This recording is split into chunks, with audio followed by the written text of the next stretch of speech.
Climb to 1,000 feet, full power, straight ahead, head first, then push over, flapping into a vertical dive. Then every time his left wing stalled and on an upstroke, he rolled violently left, stall his right wing recovering, the flick like the fire into a wild tumbling spin to the right. He couldn't be careful enough on the upstroke. 10 times he tried, 10 times as he passed to 70 miles an hour. He burst into a churning mass of feathers, out of control, crashing down into the water.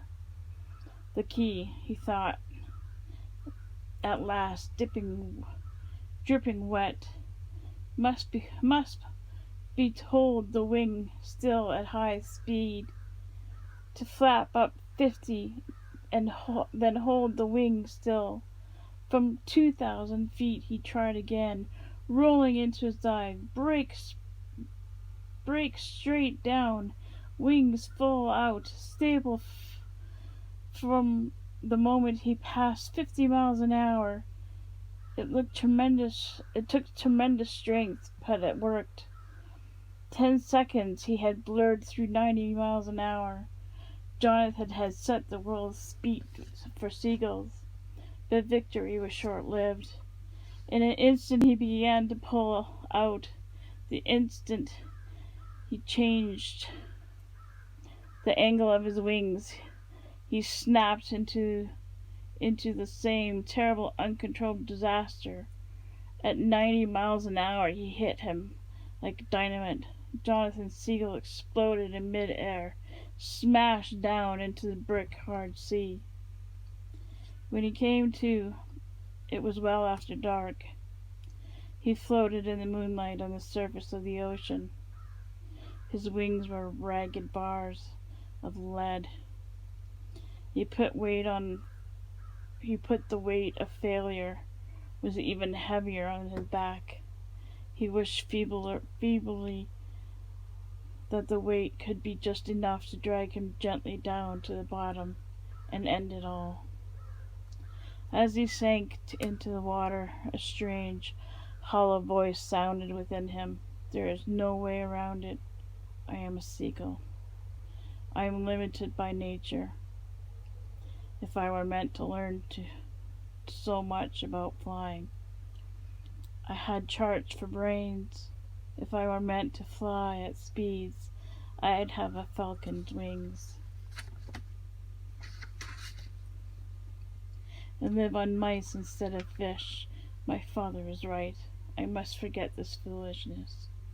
I must fly home to the flock and be content as I am, a poor limited seagull. The voice faded. Jonathan agreed.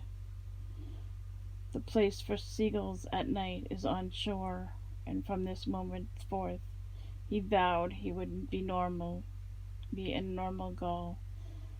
It would make everyone happier.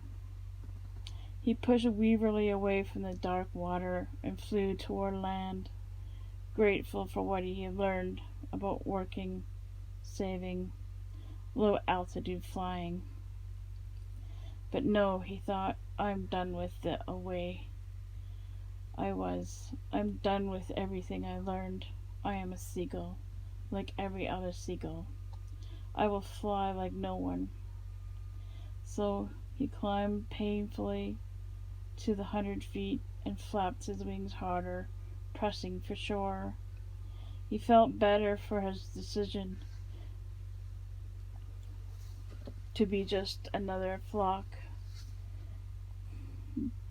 There would be no ties now to the force that had driven him to learn. There would be no more challenge, no more failure. And it was pretty just to stop thinking and flying through the dark toward the lights above the beach. Dark. The hollow voice cracked in alarm. Seagulls never fly in the dark. Jonathan was not alert to listen. It's pretty, he thought.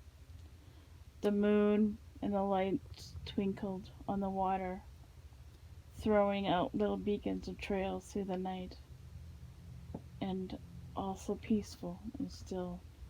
Get down! Seagulls never fly in the dark. If you were meant to fly in the dark, you'd have eyes of an owl. You'd have charts for brains. You have a falcon's short wings. There in the night, 100 feet in the air, Jonathan Livingston Seagull blinked. His pain, his resolutions vanished.